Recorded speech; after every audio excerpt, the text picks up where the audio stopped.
I'm Steve Wiggins, and this is the Groundworks Ministries podcast.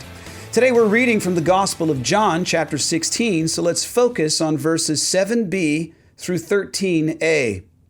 It is for your benefit that I go away, because if I don't go away, the Counselor will not come to you.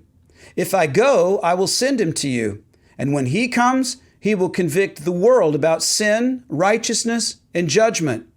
About sin, because they did not believe in me. About righteousness, because I'm going to the Father, and you will no longer see me. And about judgment, because the ruler of this world has been judged.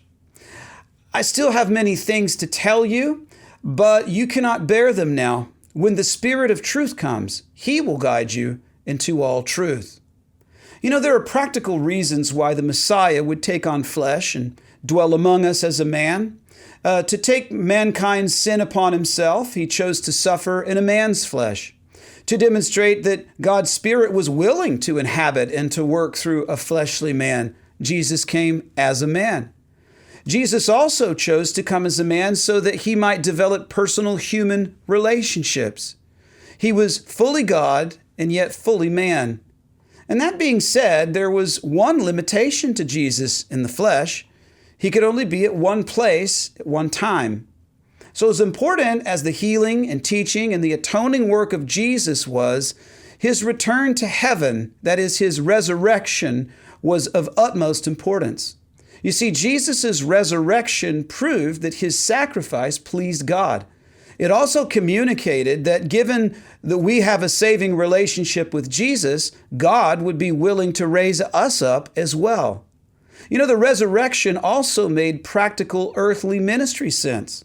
If Jesus, in the flesh, could only be at one place at a time, well, then the gift of his Spirit would enable Jesus to be wherever a believer was.